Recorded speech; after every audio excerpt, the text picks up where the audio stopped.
In 2014, we heard of devastating reports from West Africa that there's a virus causing havoc there. To such an extent that if you just compare the mortality rates between coronavirus and this virus, you know how serious this one is. So the mortality rate for the coronavirus stands between something like 3 to 4%. But for this particular virus, the mortality rate was 50%. And I'm, of course, talking about the Ebola virus, which is arguably the most dangerous virus in the world. And the eyes of the world back then were on Liberia and Sierra Leone, where this Ebola outbreak took place. We heard of the reports of two Americans that were being transported back to the United States. And people were asking the question, who are these Americans? What on earth were they doing in places like Liberia and Sierra Leone? And this sparked an outrage. No, just a big buzz. And a certain gentleman tweeted this. He said, "Keep them out of here. The United States has enough problems. People that go to faraway places to help out are great, but they must suffer the consequences." All right, end quote. And the guy who tweeted that is now the president of the United States, by the way. In any case, so the media, like I said, was all over it, and they asked questions: who are these Americans? What were they doing there, etc. And it turns out that the Americans who caught the Ebola virus back in 2014 were part of a group called Samaritan's Purse. And the Samaritan's Purse is a medical missionary organization started by Franklin Graham. And some of you might pick up on the Graham in Franklin Graham. And so he's the son of Billy Graham, the evangelist. And it's a very big medical missionary initiative that goes around the world to the world's, well, I want to say from a medical perspective, the volatile or problematic places, and they have field hospitals there, etc. And then soon, I mean, they were transported to Atlanta, and soon they were revealed to the world. These heroes, these people who went to fight Ebola in West Africa. What was interesting about the Samaritan's Purse is when everybody left, other medical organizations, when the World Health Organization didn't want to go in, they didn't want to send their doctors in, the Samaritan's Purse guys, they stayed, and they even sent in reinforcements to help out with this Ebola outbreak. And then the press welcomed these people as soon as they recovered the two Americans, and they were hailed as heroes. We got to meet Kent Brantley and Nancy Wrightball, these two medical heroes.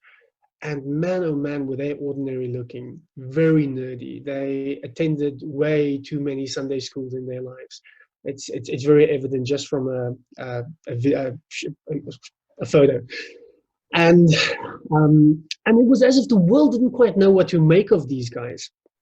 And a certain journalist by the name of Brian Palmer, he wrote an article for Slate magazine, and this is the title of his article. It says, "Should we worry that so many of the doctors treating Ebola in Africa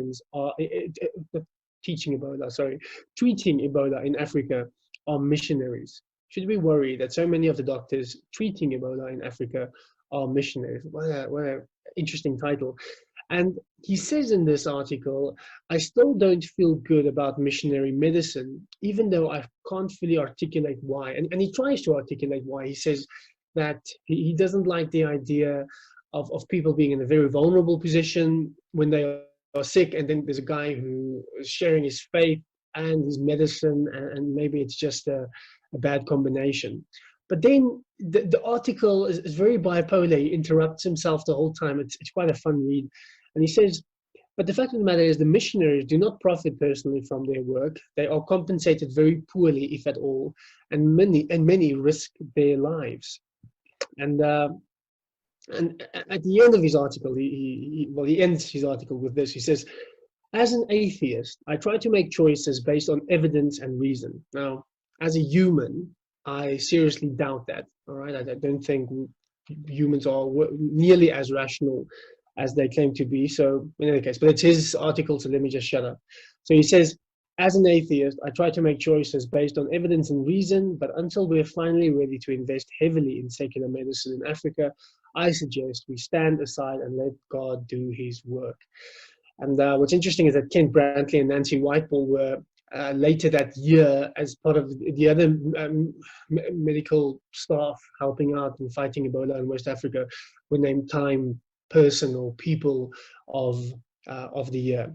Now, why is it that Palmer and the rest of the elitist Western world were so perplexed at Samaritan's Purse, at Ken Brantley and Nancy Whiteball? Why is it that they couldn't quite make sense of what was going on? Now, without going into too much detail, I would just say it's because their memories, or it's because our memories have been wiped. So let me try and explain this big conspiracy of our memories being wiped.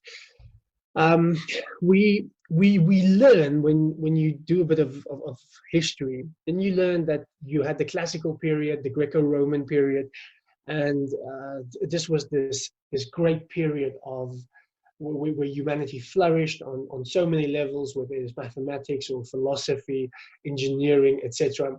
And then you have the Dark Ages, all right? This is where the church came in and just dominated everything and really suppressed reason, suppressed thinking, suppressed development on so many levels. And then you had the beginning of the Enlightenment, all right? So the Dark Ages, but now the light is coming on again. And thank goodness, now we can fight against the oppression of the church. And this is the narrative that's been dominating, especially the Western world. And I think because that story is being told, that anything that is associated with this church and they try to suppress it as far as they can. And when they are people who are heroically living the Christian life, it doesn't fit into this narrative. It doesn't fit into this enlightenment picture. And then people do not know what to make of it. Now, let me refresh our memories, given the fact that we are part of this massive conspiracy of wiping people's memories. Let me refresh our memory, because the Samaritans first take their names from a parable that Jesus told in Luke 10, verse 25 to 37. And there's it's no coincidence that they chose the Samaritans first, because it's quite appropriate for what they are doing. So allow me just to read this, and even if you don't allow me, I'm going to do it in any case. It's Luke 10 from verse 25. Just then an expert in the law stood up and to test him being Jesus. Teacher, what must I do to inherit eternal life? What is written in the law? He asked him. How do you read it? He answered, love the Lord your God with all your heart and with all your soul and with all your strength and with all your mind, and your neighbor as yourself. You've answered correctly, he told him. Do this and you will live. But wanting to justify himself, he asked Jesus, and who is my neighbor? Jesus took up the question and said, a man was going down from Jerusalem to Jericho and fell into the hands of robbers. They stripped him, beat him up, and fled, leaving him half dead. The priest happened to be going down that road. When he saw him, he passed by on the other side. In the same way, a Levite, when he arrived at the place and saw him, passed by on the other side. But a Samaritan on his journey came up to him, and when he saw the man, he had compassion. He went over to him and bandaged his wounds, pouring on oil and wine. Then he put him on his own animal, brought him to an inn, and took care of him.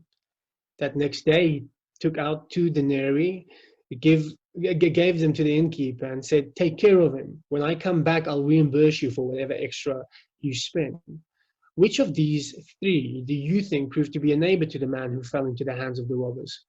The one who showed mercy to him, he said. Then Jesus told him, go and do the same. Now, this is a very famous parable, and we don't have a lot of time, but I really want to rescue this a little bit from familiarity. So the guy asks an interesting question in the beginning. He says, who is my neighbor? Now, this just reveals the human condition on so many levels, because we have a very basic command there, which is to love your neighbor. God is being quite straightforward there, love thy neighbor. And then as humans, we're still looking for the loophole. We're still going through to find, okay, but who exactly is my neighbor? All right, maybe maybe we can do some tax evasion or some neighborly love evasion, just in how we interpret to love thy neighbor. And then Jesus tells him a story, which is a good way of trying to sidestep our human uh, um, just this human condition of always trying to look for a loophole, which you can do when it's just the law. But when it's a story, the story just flows over you, and it's a little bit more difficult to do that. In any case, so the story is set between Jericho and Jerusalem, and that is significant for a number of reasons, but primarily because we know that it is in the area, in the province of Judea. Okay, now if you can imagine a card of Israel next to me, then you have Galilee at the top, you have Samaria in the middle, and you have Judea at the bottom. Judea being the elitist place. This is where the temple is. This is where the religious elite, the intellectual elite, etc. And they were the same people basically. That's where they hang out. So Jericho and Jerusalem fell in that category. Then right at the top you have Galilee. Okay, now Galilee is where Jesus is. That's not quite as posh as Judea. That's why Nathaniel says, "Can anything good come from Nazareth?" Because Nazareth is in Galilee. When Peter denies Jesus, he speaks in a heavy Galilean accent. He's mocked for that. So they were not quite as posh. It's difficult if I have to try and explain this in South African terms. I would say that Judea would be Cape Town, and maybe Galilee would be Bloemfontein, and then Samaria would be the East Rand, or something like that. In any case, and the Samaritans of Samaria, they were hated. They were absolutely hated for a number of reasons. I'm not going to go into that. I'm not going to go into that history, but if you lived in Galilee and you wanted to go to the temple in Jerusalem, then you more often than not extended your trip by about 2 days, and you would rather walk around Samaria. You would even go into Jordan. You would cross the Jordan River, walk on that side, just so that you can avoid contaminating yourself with these Samaritans and their land. They weren't allowed to worship at the temple, so they had their own temple, Mount Gerizim, etc., etc. In any case, long story short, they hated them. They hated the Samaritans, and the Samaritans hated the Jews. So we sentimentalize the picture of the Good Samaritan, but it's a little bit like somebody telling the story of the good ISIS jihadist today. I want to tell you a wonderful story of a good ISIS jihadist, and he once saw a UN worker or an American troop, an American soldier lying by the side of the road. That's how radical this story would have been. In any case, so the first thing that we notice there is he sees the person. He saw him and he had compassion. Now that is significant for me for a number of reasons. First of all, because seeing is so important. We don't see people anymore. I know I don't. I often see more of a security guard, and I see a domestic worker, but I don't see a mom or a dad or a son, somebody with dreams and fears and aspirations. So to see is important. So that's the first thing that we see from the behavior of the Samaritan. He sees the person. And then, yes, he treats the wounds. And this is something that we can do. We can give 20 Rand out of our window and just try and put a little plaster on this person's problem. But here's where it becomes significant. The Samaritan then picks this guy up, puts him on his horse, and then takes him to an inn. Now, again, here, we need a little bit of imagination to make sense of just how radical this action is from the Samaritan. Now, imagine you are in the wild, wild west, okay? And you've got an Indian, and he happens to walk by a cowboy. And this cowboy is half dead, but he's got about 4 or 5 arrows in his back. So what this Indian does is this red Indian that is Native American, he puts him on his horse and he takes him to the nearest little pioneer town. And he goes into the saloon, he kicks open the doors, and then he carries this cowboy with 4 red Indian arrows in his back. And he puts him on the counter. And he has this conversation. What is the chances what are the chances of that guy walking out there alive? And, I mean, it's zero. But that is the type of sacrifice that this Samaritan is making. This doesn't look good. A Samaritan and a half-day Jew. He is victim, not victim, suspect number 1, 2, and 3. And then he offers 2 denarius. Now, denarius was a day's wage, so he's paying 2 days' wage. And then he says, when I come back, I will settle the difference. So it makes a lot of sense why the Samaritan's Purse decided to choose this name, because it's about seeing people. It's about not just putting up a plaster, but really investing. It must cost you something, and it's not an ambulance job. It is a long-term thing. So it makes a lot of sense. And in the end, at the end of this parable, Jesus asked him, who proved to be a neighbor? Now this is interesting because Jesus is rephrasing the question. Remember that guy asked the question, who is my neighbor? But now when Jesus asked the question, he says, to whom can you be a neighbor? It's very sneaky, but it's brilliant. So he just rephrases that question. And then the guy he didn't like the way that this conversation went. Few people who tried to challenge Jesus likes the way that the conversation goes afterwards. And he cannot get to, he doesn't get himself to say the Samaritan, because to say the Samaritan, it just goes against him. So he just says, the one who showed mercy. I guess the one who showed mercy. That's how much he doesn't want to say it was the Samaritan who showed mercy. So it's very funny in any case. So we need to recover how radical this story is. It's very important. And I think Ken Brantley and these guys from Samaritan's Purse helped us to really see how radical this story is. But here's the thing, friends. To have helped someone at such great cost, somebody that you do not know, somebody that's even your enemy, or the enemy of your racial group or your group, whichever way you cut that group, was unheard of, absolutely foreign in the Greco-Roman world. You didn't have anything of that. And there was a dangerous idea that was planted in the middle of the Greco-Roman Empire, and that is the Judeo-Christian idea that everybody's made in the image of God. Now, remember, let's get back to this Enlightenment thing. I'm sorry if I go on a little bit of on a rant there, but if we go back to this Enlightenment idea, then most of you know that the founders of America who wrote the Declaration of Independence, they were very much these Enlightenment guys, these intellectuals of the day. And in the Declaration of Independence, it starts off by saying, we hold these truths to be self-evident, that all men are created equal. And this was drafted by Thomas Jefferson and the guys. But just hold on a second there, Tom, because why on earth do you hold these views, not these views, these truths to be self-evident that all men are created equal? Where do you get that idea from? Because this is again the Enlightenment story. Now they are trying to recover the classical world.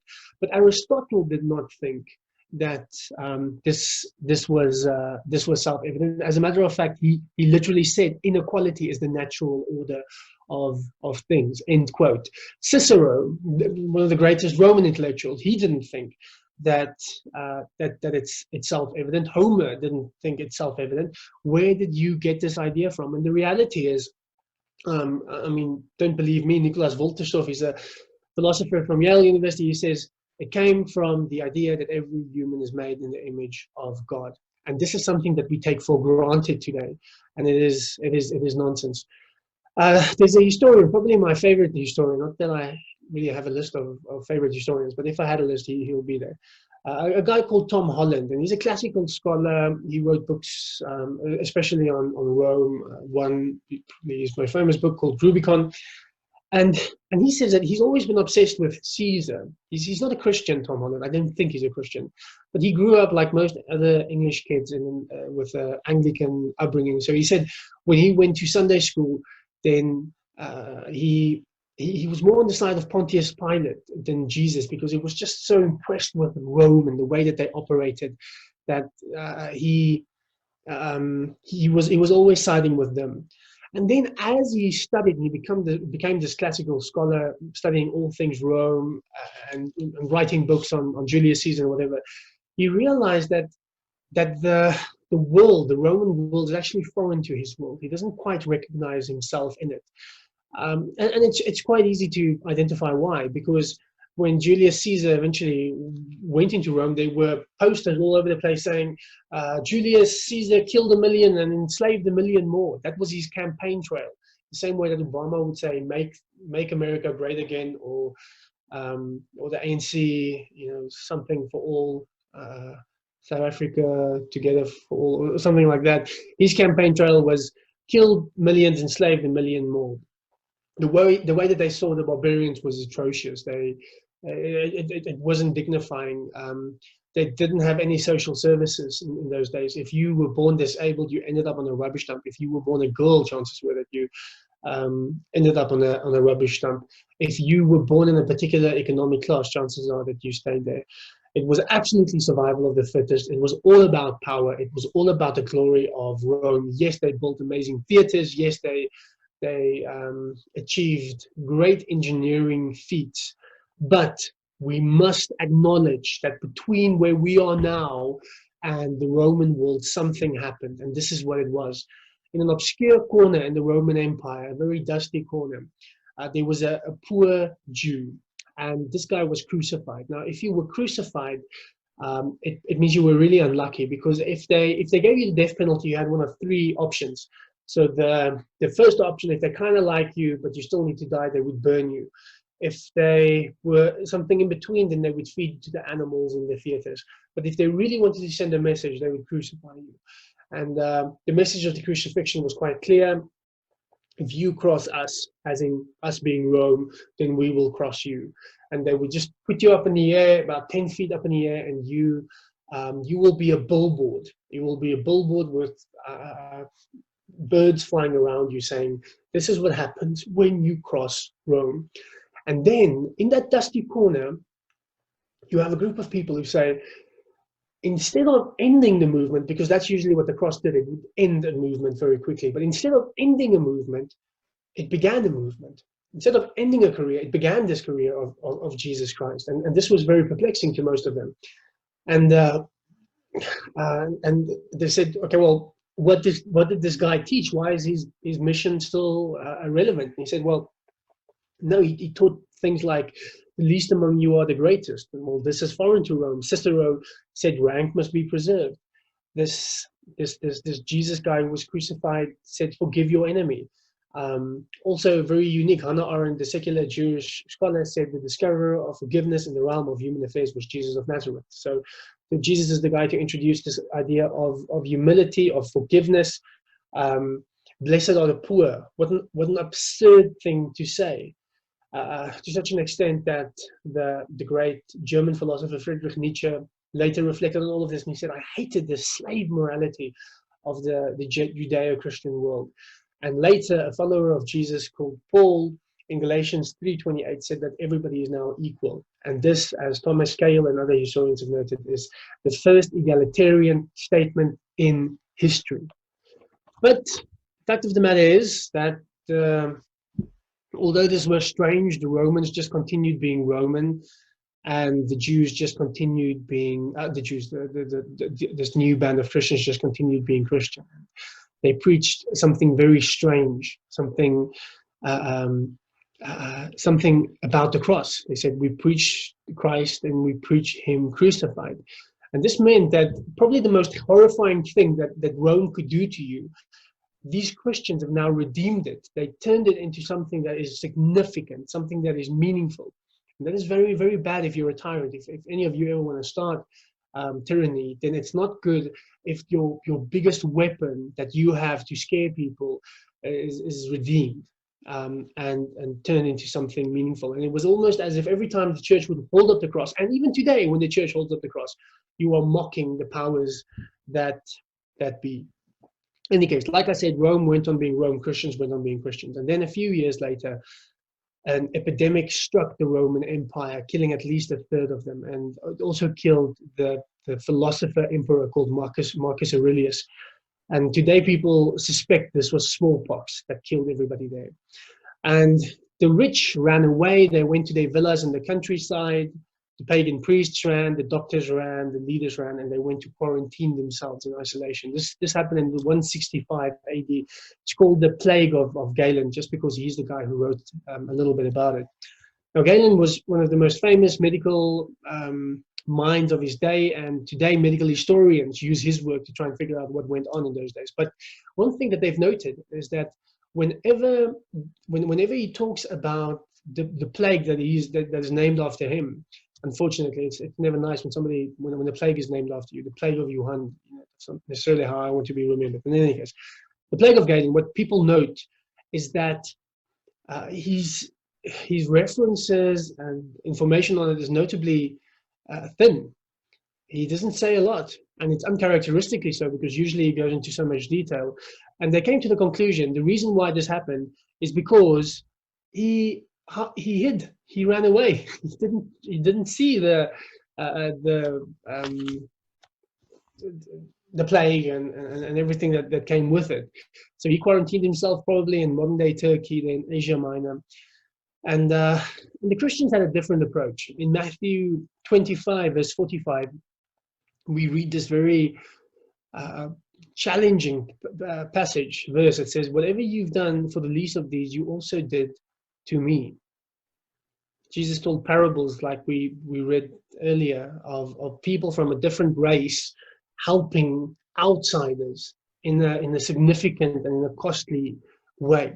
So the Christian way of treating a plague, especially the plague of Galen, was just remarkably different from how the pagans did it. So, for example, when the way that the Christians understood it with this Matthew 25:45 is, if you do this to them, you also do this to me. Now, make no mistake, compassion is not something that's unique to Christianity. It was not unique to Christianity in pagan times. But what was unique was the idea that you are doing this unto God, that your compassion is linked to the gods. Because nowhere did Zeus say, because I like people, please go and serve people, or do as I would do, or whatever you do to these, you do unto me. Never was compassion linked to your relationship with the gods. And this meant that for Christians, and most of you guys probably come from the evangelical tradition, but for the majority of Christian history, for the most part, people thought that how you treat the poor is actually linked to your salvation. Your salvation depends on serving other people who are vulnerable, and that's quite a scary thought. But you can imagine that the attitude difference between that and that of the pagans was there for everybody to see. The second thing that changed the Christians' approach when this plague hit was the fact that their theology was able was just significantly more encouraging than that of the pagans. The pagans said, "Oh, we must have offended the gods," and they would try and bring sacrifices to the gods. And then when they go to the temple, they notice that the priest isn't there because he also ran away. So from a theological perspective, the pagans struggled to make sense of it. Whilst the Christians, first of all, said that the worst case scenario is we're going to die and then we'll be with Jesus. So they redeemed death in a way that made sure that they did not fear death as much as the pagans. That's one thing. The other thing is that they, like I said before, because of their theology, they really went into these areas, and they took care of the vulnerable. And a lot of things happen. Your immune system becomes stronger. This is from the work of a guy called Rodney Stark in a book called The Rise of Christianity. He's a sociologist, and he wrote this book, and he's got a whole chapter on epidemics, where I get most of my information from. And he says that if you've got people around you and you've got clean water and you are being nursed, then your survival rate is significantly higher. So that's the one reason why it really helped when Christians went in there, because their survival rate was just significantly higher. And then when the pagans were left behind by their pagan family and friends, the Christians would pick them up and nurse them. And this just really perplexed the Roman world. And less than a century later, another plague struck, this one called the Plague of Cyprian. And we know a little bit of how the Christians reacted. So, for example, Dionysius, Bishop of Alexandria, said this: heedless of the danger, they took charge of the sick, attending to their every need and ministering to them in Christ. And with them departed this life serenely happy, for they were infected by others with the disease, drawing on themselves sickness of their neighbors and cheerfully accepting their pains. This really infuriated the Roman world, because Julian the Apostate, he was, if I'm not mistaken, the last pagan emperor of Rome. He tried to re-paganize the Roman Empire. And then he says this: I think that when the poor happen to be neglected and overlooked by the priests, he's talking about the pagan priests, these impious Galileans, talking about the Christians, observed this and devoted themselves to benevolence. These impious Galileans support not only their poor, but ours as well. Everyone can see that our people lack aid from us. So this is Julian the Apostate.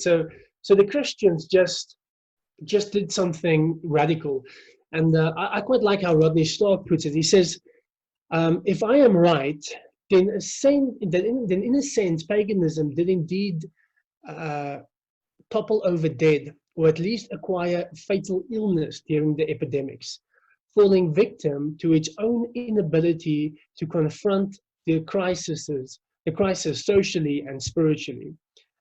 An inability suddenly revealed by the example of its upstart challenger." Now, the reality, friends, I'm going to close with this, is that the believers of Jesus, the followers of Jesus, followed him into the plague. And after the plague, I mean, we're speculating about the numbers, but before the first plague, the number of Christians were below 1% of the empire. And after the second plague, you're talking about 25%. And Rodney Stark says that he doesn't use miracles or any sort of mass conversions as a reason to explain the rise of Christianity, but he looks at the incredible welfare and social revolution, the revolution of dignity that came with Christianity, and that really eventually conquered the Roman world. And this is something that is not politically correct, I'm afraid, to teach today, and it's something that we need to recapture. It didn't stop there as well. You had church fathers like Gregory and Basil. They later started a thing for lepers, and we call this today a hospital. They were the guys who started the hospital, the church fathers, Gregory and Basil. The same Gregory that I just mentioned of Nyssa, he scolded Christians for owning slaves, and slavery all but died during the Middle Ages. It was only reinvented in the Enlightenment, and dare I say it, this might be a bit controversial, but let's say it, the eugenics and Darwinism didn't help to keep slavery at bay. So slavery was all but dead, but then was revived in the Enlightenment era. And when it was put back in its place, it was done by evangelicals. It was done by Methodists and Quakers, William Wilberforce and the Clapham sect or whatever, and they eventually got rid of modern day slavery when it emerged again after the Middle Ages, when the church made it disappear. Martin Luther King, we know his story. Elizabeth Fry doing amazing prison reform work, also a very committed Christian.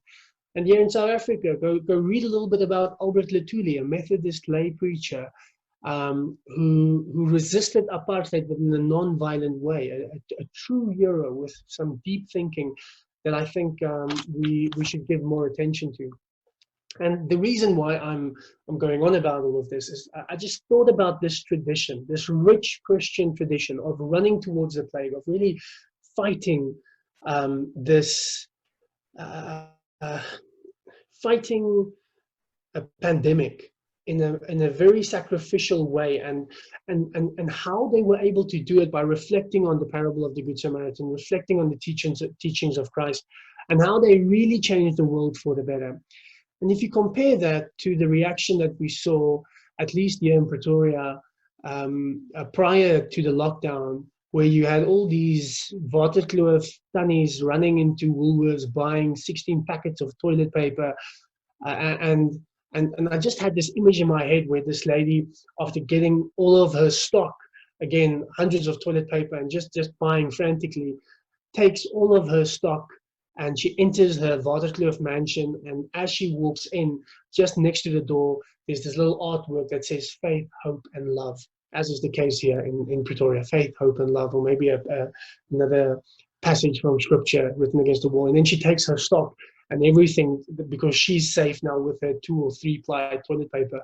And she takes it past this family Bible that is beautifully decorating the lounge in this very over the top lounge. And it's just not following Jesus. It's not the way of Jesus, and we are not honoring this rich and beautiful tradition of the church historically, to fight a pandemic in a most sacrificial way. And that's why I quite enjoyed reading up about it. Rodney Stark, again, let me just promote some books. The Rise of Christianity.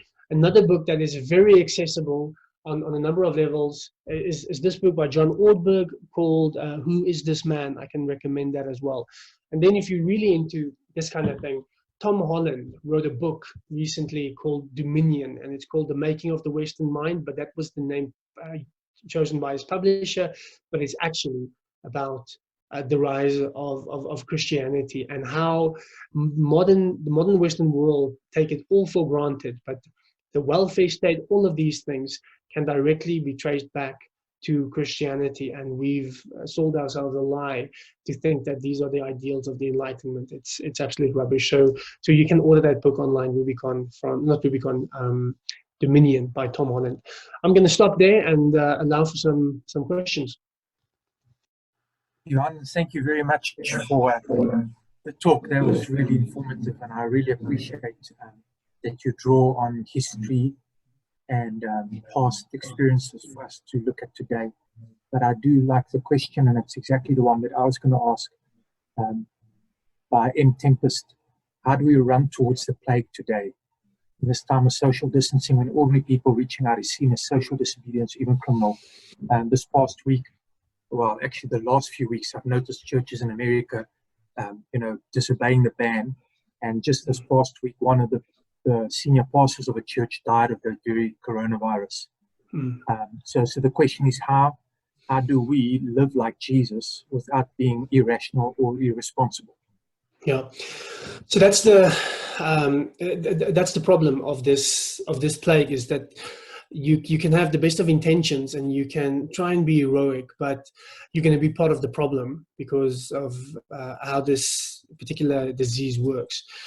Now, I think that does not mean that we can now sit back and just relax and just think that now we don't have to worry about getting our hands dirty because of all the protocols, etc. Let me also just say that I think the evangelicals in America are embarrassing themselves on a number of levels. So first of all, I'm not sure if you heard the message of the coronavirus actually being an elaborate 5G cover-up, and somebody sent me a voice note of that, and I sure hope that you guys didn't receive it, because it's absolute nonsense. But that's the one hand, and they're not being good ambassadors for Christ, and they're not honoring this very rich tradition. That's the one bit. The other bit is that these guys who are willfully disobeying it, like many churches in the United States and here in South Africa, is shameful. We need to cooperate with the government right now. That's absolutely the case. So what we try to do is, I'm part of an organization called Beter Einders, and we're an NGO, and we try to provide disaster relief in this time as well. We've got great relationships with friends of ours in the townships who are doing a lot of good work on the ground, and who knows where the need is. And as, especially, dare I say it, as whiteys, as white people, we don't like the idea of just sending cash. okay? And I understand why, and I think I understand why people are hesitant to do that. But now it's the best practice. We've got good relationships with people, and if you send cash, it's not like this little, canned food parcel that somebody just donated, goes through 50 hands, and then it spreads the virus. But if you send cash, then that whole process is undermined, and then you give sacrificially in that way. Another big need that we identified, especially among the students, is data. They're really struggling with data at the moment. So we try to convert money into either data or into food, and we send it to them. And some of the places we buy the parcels ourselves, and we distribute it, and we follow protocol. And a lot of people are with a lot of goodwill would say, Johan, can I please come and help? Can I please come and distribute? And the answer is, first of all, now is not a time to go in there and try and be this hero. The heroes can be the guys who are working in that community day and night. So we partner with churches or other community leaders, and they can do the distribution, and they can be the Santa Claus. So don't you try and be that. So we can. It's very sacrificial, and I think very noble if we take a back seat. And it can be our money, but we do not try and parade and say that we are brave in doing this thing. It even takes, I think, this Christian walk to another level, to give and to not try and take credit for it. So these are some of the ways that we as Betereinders try and do that. There are many other charities to which you can give. But to now give in a time of scarcity, I think is very important. To not stockpile when you go to the shops, another good idea. But I think we need to respect the social distancing guidelines from government, but that does not mean you're off the hook. You can give data, you can give food, and another thing, very basic, and I think it is a shame that I even have to say this. If you have a domestic worker that cannot work at the moment, or a gardener who cannot work at the moment, pay him or her their full salaries. If you can, and you can, if you are on the Zoom and you've got internet and you've got a laptop, you can pay their full salaries. So that's a way. That's something heroic. It's not heroic. It's very basic, but that's how I would say that this charity begins at home, by taking care of these people who want to work for you but can't, by continuing to pay their salary. And I'm ashamed to say that many people that I know are not paying them because it's no work, no pay. And that's just a bad mindset at this stage. So I'm going on for too long. Any other questions? Johan, just because you've mentioned Betereinders, one of the things that I certainly thought was, if you are looking for a channel to give at the moment, so I know many churches are, but if you are looking for a channel, TGIF doesn't have its own channel, but I'm actually very, very happy to almost like to offer Betereinders as a channel. The reason for that is, we have a relationship with Johan. So Johan hasn't mentioned some of the people that they're working with. I personally also know, I think, the main three groups that he's working with, and again, very much trust them with this. So if you are looking for a channel, see if I can actually get the screen up for that. And I can put that up a little bit later as well. But I've just got to, I think, perhaps make take a photo of that if you want. So that would be the banking details for Betereinders. That the main needs are course and data. And I think, if you can't get as far as taking a photo of that, just take down Johan's or Skalk's number. Skalk is also previously at TGIF, if you remember. So if you're looking for a channel, here it is. I'll bring that screen back again in a moment. So I'm going to reflect on, and I hope I don't mix up my communist tyrants here, but I think it was Stalin who, as soon as he came into power, had he refused for any sort of charity to happen, because he wanted care and charity to be a service that's provided by government. So all churches were banned from exercising charity, and that's, I think, because whoever claims to represent the poor claims the moral capital and the moral fuel to control the nation.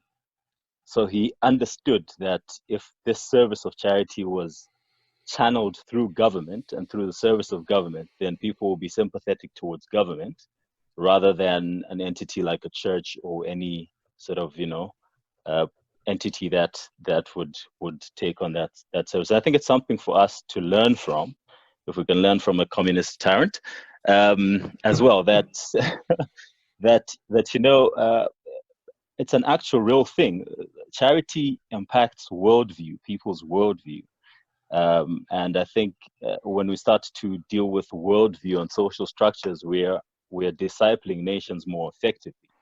Because so I think it's something to think about in terms of course it comes down to the practicalities of how pragmatic it is to exercise this sort of charity in this space and environment we're in. But the admonition is still for us to find a way creatively to channel charity and aid, because in fact it will improve people's worldview, and people's worldview will begin to be more accessible in terms of what the Christian imperatives are and what Christianity is about. So yeah, just to reflect on that. I don't know if you can pick up on that, Johan. Sure, Johan, that's a profound point. It is such a profound point. I think on the one hand, let me just quickly be sympathetic to Stalin, which is a weird thing for me to say. And that is that, unfortunately, the way that we do, because there's a very bad way of doing charity. There's a very, very bad way of doing charity. And unfortunately, a lot of power is attached to it, because if you give something to the poor, then they are indebted to you, and they've got your vote, so to speak. Okay.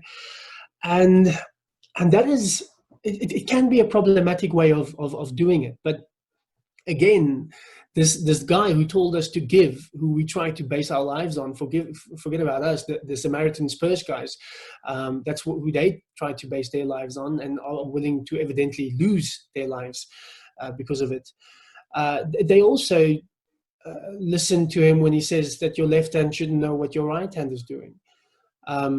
So there's this tricky balance where yes, you should give, but you should also be very careful not to just do this as a power play, not to just do this to try and get more power. Now, the paradoxical nature of Christianity says that the more you give, the more you will get. And I think it tries to say that the more you give sacrificially, the bigger the meaning will be, your realm of influence, all of these things. But that cannot be your driving force. And Jesus tries to warn us against that as well. But on the other hand, I do know that you are impacting. Stalin was a very smart guy, and he realized that the church is a very strong force, and historically, this is what made them a challenger to the world, to government, to power, etc. And we need to keep them in their little private bay, because a Christianity that just proclaims Jesus and says, guys, let's privately believe this, and I don't want to impose this on you, that's safe. That Christianity doesn't challenge the powers that be. But the Christianity that holds up a cross and say that this thing that tyrants use to keep us at bay, that's been redeemed by God and it's got meaning, that is a challenging type of Christianity. A type of Christianity that says, I'm not going to just love my own people, I'm going to love my enemy. I'm going to serve my enemy, because if Matthew 25 is to be taken seriously, that's how I treat God himself. And that can be a very dangerous religion to the powers that be. Having said that, I think we need to applaud our government at the moment. They're really trying their best to manage this, and we can stand alongside them. But you made a few very profound comments there. Thanks, Johan. I think just I was reminded by the Old Testament, and I cannot recall where it is in the morning. It's a little bit still too early for me. But when God challenges the rich man who stockpiled his produce, and then God comes to him and say, "You fool! Tonight your life will be required."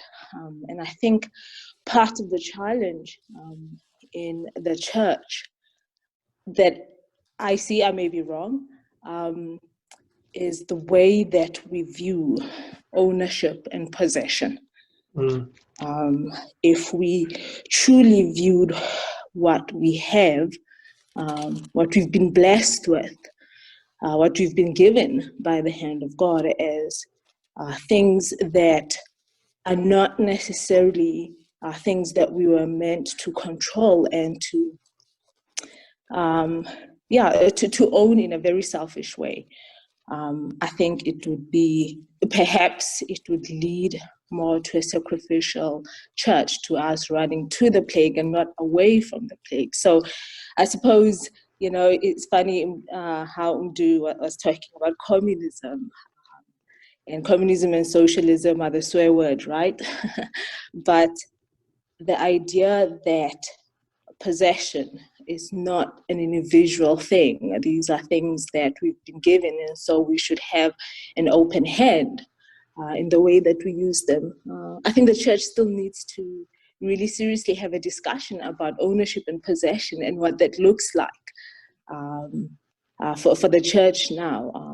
We know we have rich Christians, and not just financially, but how those Christians position themselves in the church and how they use that money or the resources that they have.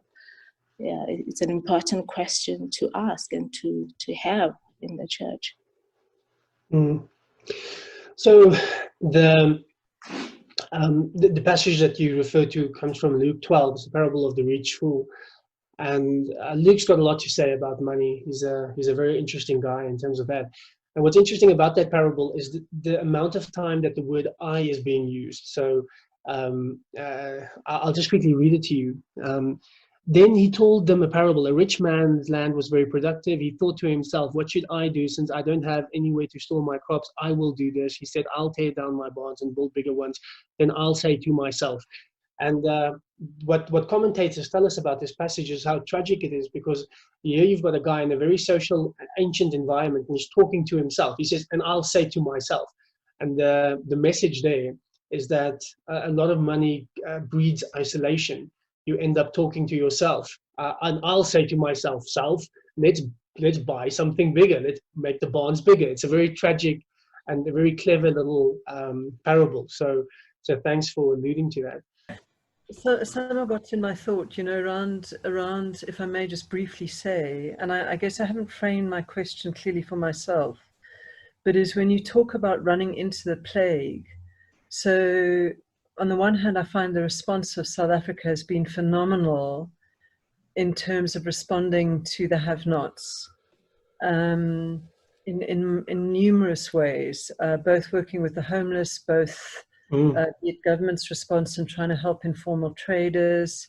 I can't comment too much on some of the government interventions to try and assist small businesses, but part of the narrative that I'm hearing, and that for me is kind of a bigger concern, both that the pandemic foregrounds is the deep inequality in our country, which the pandemic has simply shown us what we already know. Yeah.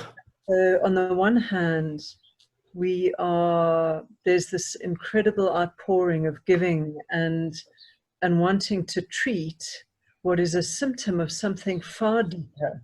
And I guess that's what I'm referring to as the structural. Gotcha. So sorry, yeah. So it's where the pandemic is symptomatic of a deeper divide. So this whole debate around communism and capitalism, for me, all of this is a symptom, if you like, of a world that is fundamentally unequal, because of our greed. And it's what do we do about that in the longer term? So I can run into the plague, and I really love the way you framed it this morning. And for me, it's and then what? And so what? It's like, and for me, that's the dilemma that I carry in my life. Is I am a steward. I have so much more than most, but what do I do with it? Not just to feed my neighbor today and to give to my neighbor today, but that if I believe that my neighbor is also made in the image of God and that we are equal, what does, it's not just upliftment, because that leaves the power to me. It's what do I do to shift the entire structure, which my greed and my hoarding and my toilet rolls and my owning my own, my building my bigger barns, all of that just somehow perpetuates. So yeah, sorry, it's I just didn't know how to frame it in a succinct and whatever the word is, short, concise way. That's kind of my thinking. Yeah. I think the only thing that I would warn you against, if I can be as presumptuous and patronizing, is that I just know that when we only talk about structures and structural change, then it paralyzes us. We don't do anything because we're just talking about this monster that we need to address, and that's something that I challenge. And I've got very good communist friends who are significantly more intelligent than I can ever be. But one thing that frustrates me sometimes is that they only talk in terms of big macro structural terms. And when I look at their life, it doesn't really challenge them. They don't really have to. It doesn't challenge them to change anything, because they would argue, well, whatever I'm going to do, it's just going to be riddled with power and a problematic power dynamic, and but this thing needs to change on a big scale. And usually they're from South Africa, but then they sit in England when they make these lofty comments, and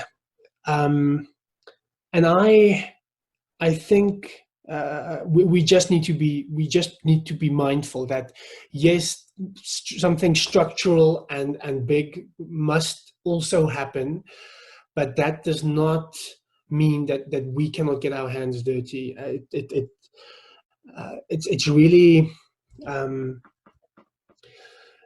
I really believe when I say that Jesus did not, when he came, the Romans, the Jews were convinced that the Romans were the problems. The Samaritans were convinced that the Jews are the problem. And Jesus came and said, no, you are the problem.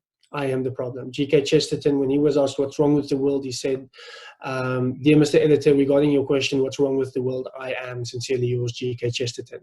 And I really believe in that. That does not mean that there aren't structural realities that needs to be challenged. But the way that Jesus started it is by taking the log out of your own eye and looking where you are part of the problem and looking how you can change. And dare I say that strategy eventually toppled the Roman Empire. So I really think that if we start with ourselves and we challenge our own spending, our own thinking, and whether we attach power to our giving, all of those things, if we can challenge that and ask God to transform us, then that has a massive impact on the macro reality.